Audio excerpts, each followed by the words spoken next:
El siguiente programa es familiar. Puede contener escenas de violencia moderada.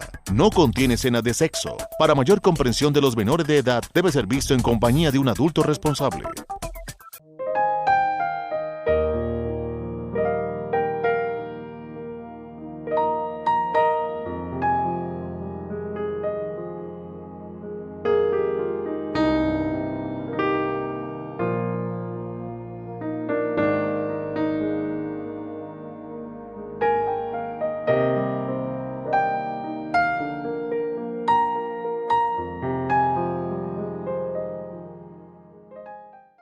Amables de la audiencia, les damos la más cordial bienvenida a nuestro programa Reflexiones.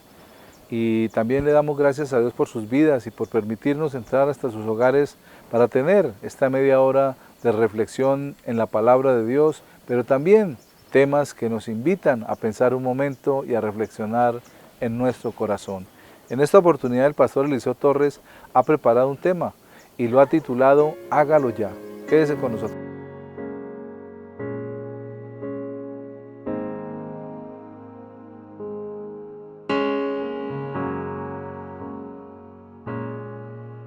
El proverbio popular dice, no deje para mañana lo que pueda hacer hoy.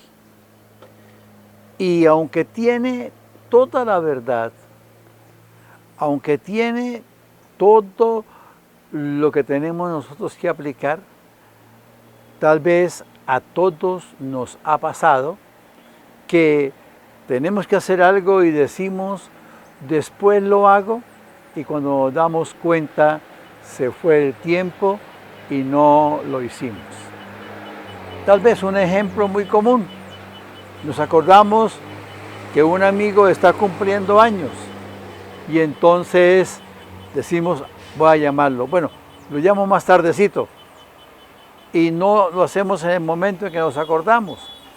Y va pasando el tiempo, y va pasando el tiempo, y cuando nos damos cuenta ya es entrada la noche, 9, 10 de la noche, y no llamamos a ese amigo muy apreciado en el día de su cumpleaños. Y así, con tantas cosas, lo hago mañana, lo hago en otra oportunidad, y no cumplimos con hacer las cosas en el momento oportuno. En el campo espiritual es exactamente lo mismo y es extremadamente importante que lo hagamos inmediatamente. En el libro de los Hechos de los Apóstoles, del versículo 12 del capítulo 22 al versículo 16, la palabra dice, entonces uno llamado Ananías, varón piadoso según la ley, que tenía buen testimonio de todos los judíos que allí moraban, vino a mí y acercándose me dijo, hermano Saulo, recibe la vista. Y yo en aquella misma hora recobré la vista y lo miré. Y él dijo, el Dios de nuestros padres te ha escogido para que conozcas su voluntad y veas lo justo y oigas la voz de su boca. Porque seréis testigos suyos a todos los hombres de lo que has visto y oído. Ahora pues, ¿qué te detiene? Levántate y bautízate y lava tus pecados invocando tu nombre. Pablo narra su conversión.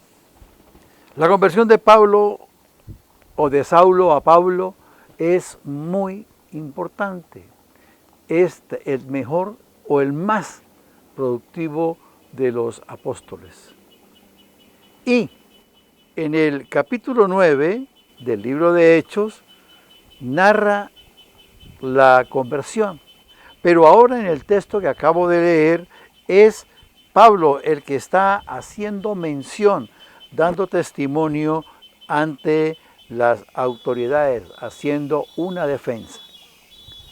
Pablo iba a capturar cristianos, se encuentra con el Señor, una luz muy fuerte, cae, pregunta, ¿quién eres, Señor? Y el Señor le dice, yo soy Jesús, a quien tú persigues. pierde la vista y va así por días a la casa a donde se dirigía, y allá llega Ananías, que es donde empieza a narrar. Aquí aparecen entonces la situación de Saulo. Ananías viene y lo saluda, aunque en un principio sintió temor de ir, porque era un hombre que perseguía y que mataba a cristianos. Pero el Señor le dice, vaya y preséntese delante de él. Y es la forma como Ananías lo saluda. Dijo, hermano Saulo. Ya lo considera como un miembro de la iglesia, como alguien que formaba parte del grupo de seguidores de Jesucristo.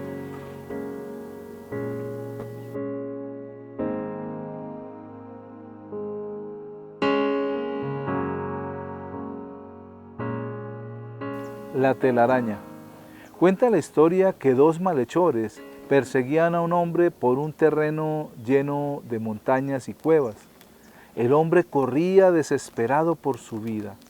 De pronto se metió en una cueva y en su congoja, en su desesperación, se postró de rodillas y dijo, Dios mío, envía 2 ángeles que vengan y cubran la cueva para que estos hombres no entren y me maten.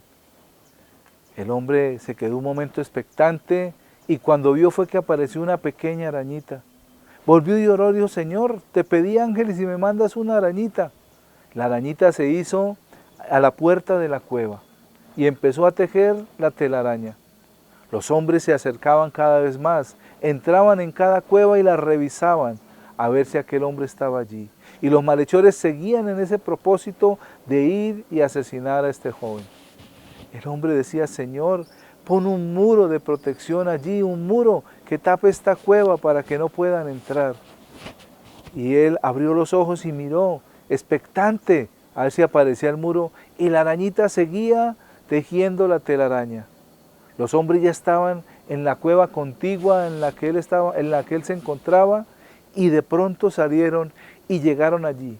Cuando los hombres llegaron a la cueva donde aquel hombre se encontraba escondido, la arañita ya había terminado de hacer la telaraña. Y uno le dijo, entremos, debe estar acá. Y el otro dijo, pero ¿cómo vamos a entrar ahí? Mire la telaraña que hay, nadie ha podido entrar a esa cueva. Vámonos y lo seguimos buscando. Y aquel hombre salvó su vida por aquella telaraña que la arañita había formado. Muchas veces le pedimos a Dios cosas, queremos que Dios responda de la mejor manera, que nos responda como queremos nosotros, que un muro, que los ángeles están diciendo, y Dios le mandó una pequeña araña. Dios quería que aquel hombre tuviera fe, que de aquella telaraña podía Dios convertirla en un muro que no permitiera que aquellos hombres entraran.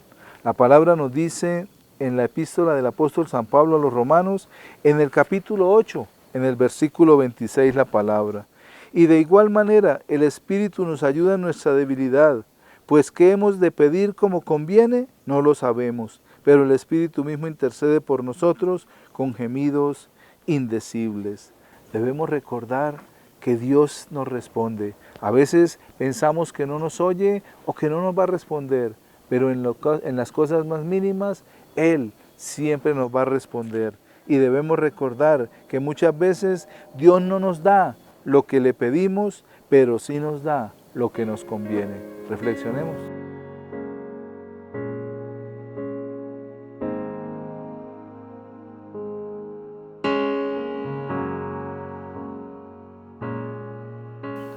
Ananías, que era un hombre bueno, porque dice el versículo 12, varón piadoso según la ley, que tenía buen testimonio de todos los judíos que moraban en el lugar.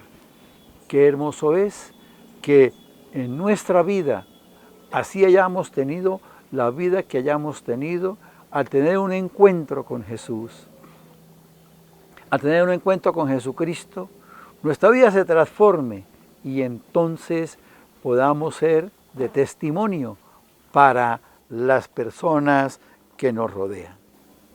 Y entonces Ananías, luego que le dice, hermano Saulo, recobra la vista, le da un dato muy especial. El versículo 14 dice, y él le dijo, el Dios de nuestros padres te ha escogido para que conozcas su voluntad y veas al justo y oiga la voz de su boca. Ser escogido, algo maravilloso.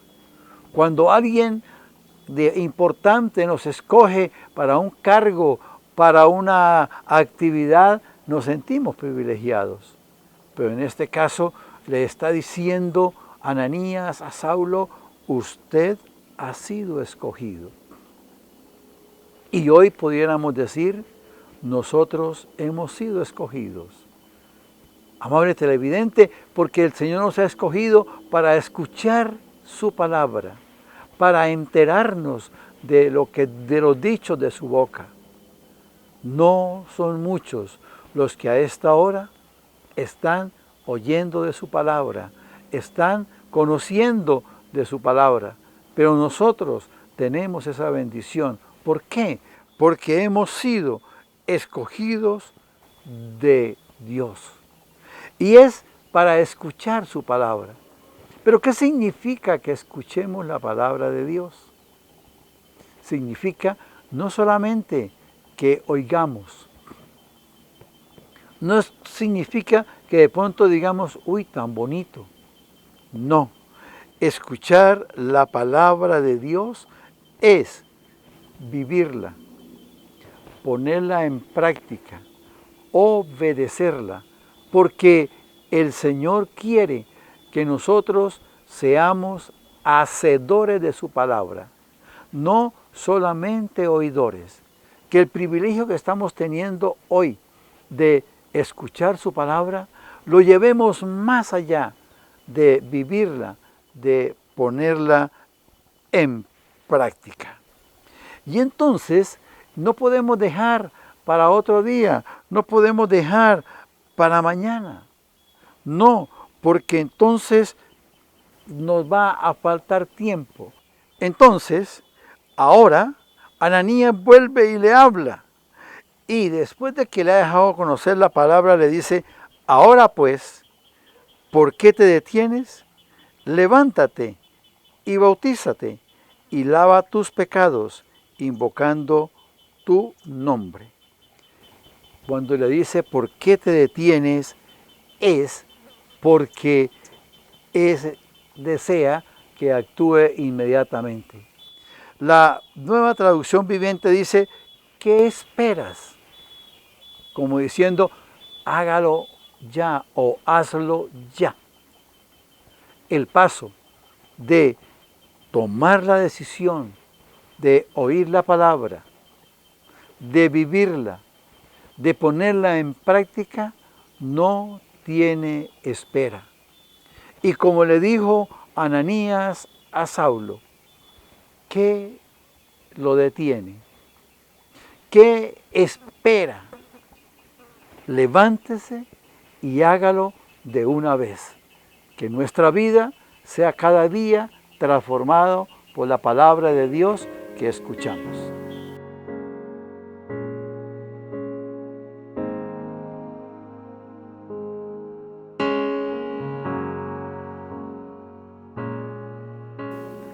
Con el tema que nos compartió el pastor Eliseo, vemos cómo Ananías se le acerca a Saulo o Pablo y le dice esa expresión de hermano, lo trata como uno de los suyos, pero hay algo que le dice, no te detengas, hágalo ya.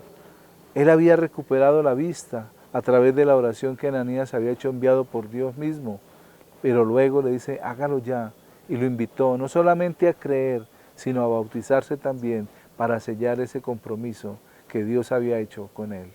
Vamos a un pequeño corte y enseguida regresamos.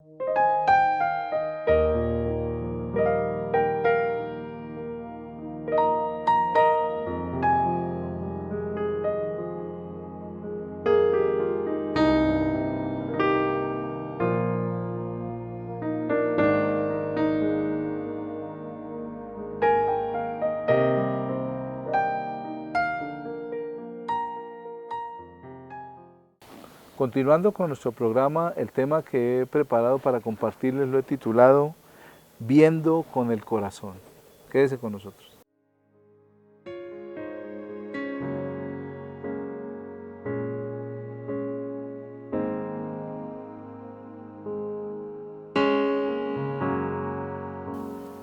Es muy interesante comprender que no solamente podemos ver con nuestros ojos, sino que podemos también ver las cosas con nuestro corazón. Alguien dirá, eso es una locura porque en el corazón no hay ojos. Pero conseguí un escrito, una expresión y de una experiencia humana y es conocida esa expresión y dice, solo se ve bien con el corazón, lo esencial es invisible para los ojos. Solo se ve bien con el corazón, lo esencial es invisible para los ojos. Y esto me llevó a mirar en la palabra, por qué mucha gente al mirar las cosas no las ve y al decírselas no las escuchan. Y fui a la palabra en la segunda carta a los Corintios, del apóstol San Pablo a los Corintios, en el capítulo 4, en los versículos 3 y 4, donde dice, pero si nuestro evangelio está aún encubierto, entre los que se pierden está encubierto, en los cuales el Dios de este siglo cegó el entendimiento de los incrédulos, para que no les resplandezca la luz del evangelio de la gloria de Cristo, el cual es la imagen de Dios. Vemos allí cómo el apóstol está hablando de que hay personas que se les habla pero no escuchan, pero también es porque tienen cegado el entendimiento, cerrado su corazón y no pueden ver aquella salvación que el Señor nos ha dado, o Dios nos ha dado por medio de nuestro Señor Jesucristo. Y lo mismo sucedía en la época que el Señor Jesús vino a traer la verdad al pueblo judío, al pueblo de Israel. Y podemos ver lo que en las Escrituras encontramos es la curación de un ciego. El Señor Jesús entró a un lugar y vio a un hombre ciego y Él quiso sanarlo, Él deseaba en su corazón sanarlo y Él se allega a este hombre que vio que era ciego de nacimiento y le pone barro en sus ojos y lo envía a que se lave los ojos en el lago de Siloé y le dice vaya y haga esto y el hombre va y le obedece al Señor Jesús y se va a hacer esto, a lavarse allí. Y los escribas y los fariseos estaban allí. Y ese sanar a los ciegos era una prueba indiscutible de que el Señor Jesús venía de Dios y que era el Mesías prometido. En el libro del profeta Isaías, en el capítulo 42, en los versículos 6 y 7, dice la palabra, yo Jehová te he llamado en justicia y te sostendré por la mano, te guardaré y te pondré por pacto al pueblo, por luz de las naciones, para que abran los ojos de los ciegos, para que saque de la cárcel a los presos y de casas de prisión a los que moran en tinieblas. Una palabra que los escribas, que los fariseos, que los saduceos conocían, y era que el Señor iba a venir, ese Mesías prometido iba a venir, según el profeta Isaías, a sanar los enfermos, a dar vista a los ciegos. Y ellos lo conocían, aquellos líderes del pueblo de Israel conocían, porque el Señor Jesús había venido para traer esa luz a las naciones, pero especialmente a su pueblo prometido. La palabra nos dice que a lo suyo vino, pero los suyos no lo recibieron.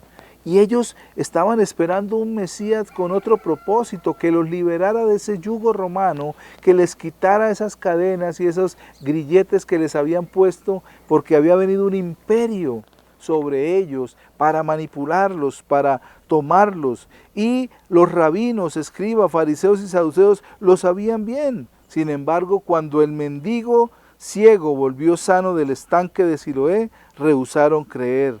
Y entonces, ¿qué hicieron? Lo interrogaron y empezaron a preguntarle y a preguntarle a él y a los papás si era ciego de verdad, porque la incredulidad y la ceguera que tenían no les permitía ver la verdad de Dios.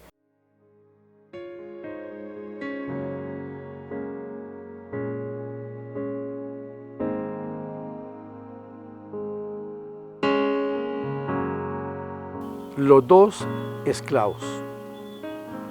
El sultán iba una vez caminando por las calles de Estambul rodeado de soldados y mucha gente salía y le miraba, se postraba y le saludaba. Todo el mundo le hacía reverencia, menos un hombre de la calle, un derviche harapiento. Entonces el sultán se detuvo y lo mandó llamar y le hizo la observación: quiero saber por qué usted no se ha inclinado como los demás. El hombre lo miró y le dijo delante de todos: el hecho de que los demás se inclinen delante suyo no significa reverencias. Significa es que quieren tener lo que usted tiene. Pero eso no sucede conmigo, porque yo tengo dos esclavos que para usted son señores. Esto disgustó al sultán y a todos les sorprendió y lo miró con la cara enrojecida y le reclamó por ese desaire, diríamos. Y entonces dijo: pues yo le quiero decir qué significa. Entonces él le dijo: pues dígame. Dijo: pues los dos esclavos que son para mí y que para usted son señores son la riqueza y la ira.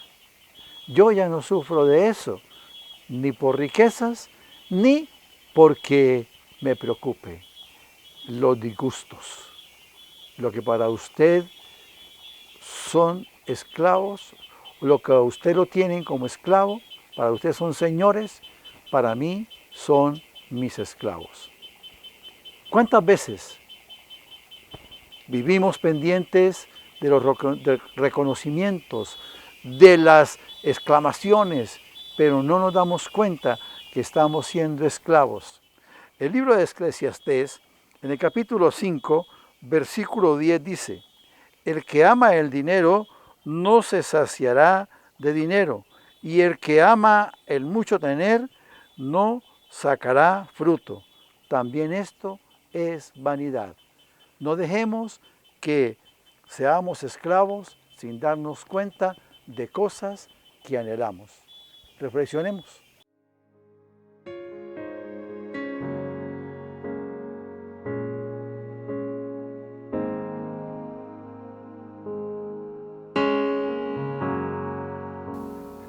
El Señor Jesús había venido con ese propósito.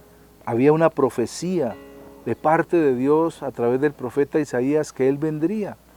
En el libro de Isaías también, en el capítulo 61, el Espíritu del Señor está sobre el Señor Jesús para traer vista a los ciegos, oído a los sordos, apertura de cárcel a los que se hallan en prisiones. Y es una palabra que Él mismo la lee. Luego, cuando está aquí en la tierra, cuando le dan el libro para leer y lee del libro del profeta Isaías esa palabra: el Espíritu del Señor está sobre mí por cuanto me ha ungido Dios para dar libertad a los cautivos, vista a los ciegos, oído a los sordos y apertura de cárcel a los que se hallan en prisiones. Entonces Él declara una palabra que había sido profetizada hace 700 años delante de ellos y les dice: hoy se ha cumplido esta palabra delante de vosotros, al traer la sanidad a las personas ciegas. ¿Y qué pasó con este hombre ciego? El Señor Jesús le da la vista, le hace recobrar la vista a un ciego de nacimiento que todos lo conocían. Y estos fariseos, estos rabinos, estos escribas no creen. Entonces llaman a interrogarlo. Dice que llaman y lo interrogan. Y no solamente a él, sino a sus padres. Buscaron poner en tela de juicio su buena fe. Lo injuriaron y lo echaron de la sinagoga. Cuando lo echaron, el Señor Jesús lo encuentra fuera y se reveló a él como el Hijo de Dios. Y el hombre no solamente pudo ver con esos ojos físicos y naturales que el Señor le había sanado, sino que también vio con su corazón que Él era el Hijo de Dios y entonces lo adoró. En el Evangelio de Juan, en el capítulo 9, en los versículos 35 al 38 dice la palabra: oyó Jesús que le habían expulsado y hallándole le dijo: ¿crees tú en el Hijo de Dios? Respondió él y dijo: ¿quién es, Señor, para que crea en él? Le dijo Jesús: pues le has visto y el que habla contigo él es. Y le dijo: creo, Señor, y le adoró.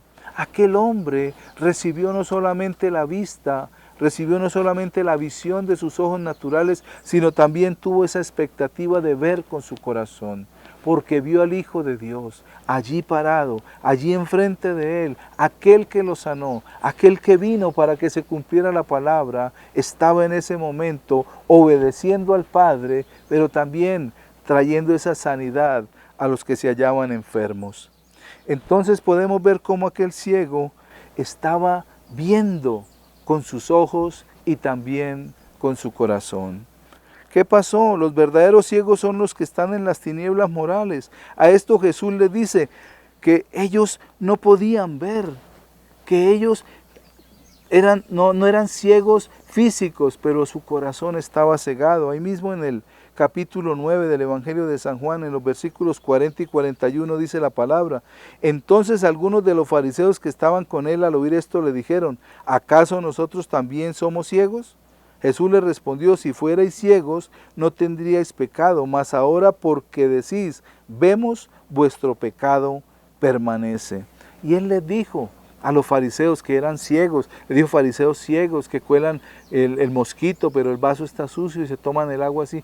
Él les estaba diciendo que tenían ciego su corazón, que no veían porque estaban endurecidos, porque a pesar de mostrar los milagros y los prodigios que la palabra misma había hablado de él, no creían y no le creyeron, y por esa razón lo crucificaron, por esa razón lo mataron.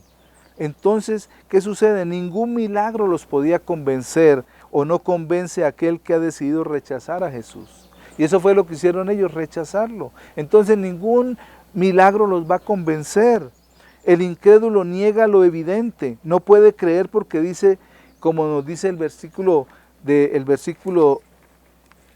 de la epístola a los Corintios, en el versículo 4, el Dios de este siglo les cegó el entendimiento de los incrédulos para que no les resplandezca la luz del Evangelio de la gloria de Cristo. Fueron cegados en su entendimiento, endurecidos en su corazón y no pueden ver al Señor Jesús como el Mesías prometido, como el Salvador que ellos estaban esperando. No pueden creerlo. Sus ojos son cegados y su corazón endurecido. Pero el que abre su corazón al amor del Señor Jesús será definitivamente transformado. Y entonces sus ojos físicos y sus ojos del corazón serán abiertos para que vean y glorifiquen en el nombre de nuestro Dios, a Jesucristo nuestro Señor. Ese es el propósito de la palabra de Dios, traer vista a nuestros ojos que están cegados por el pecado y la maldad, pero también a nuestro corazón que está endurecido por las situaciones, por las amarguras, por diferentes cosas. Y aquel hombre que fue sanado dijo: a pesar de yo ser ciego, puedo ver y ahora veo. Necesitamos mirar a Jesús con nuestro corazón y recibirlo para que sea nuestro Salvador.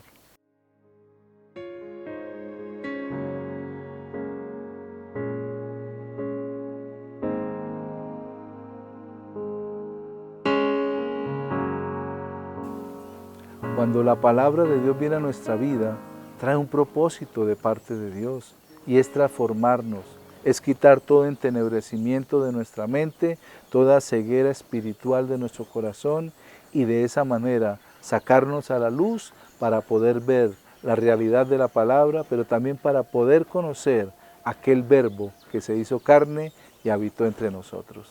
Amables televidentes, de esta manera llegamos al final de nuestra emisión de hoy. Hasta una próxima oportunidad, que Dios les continúe bendiciendo.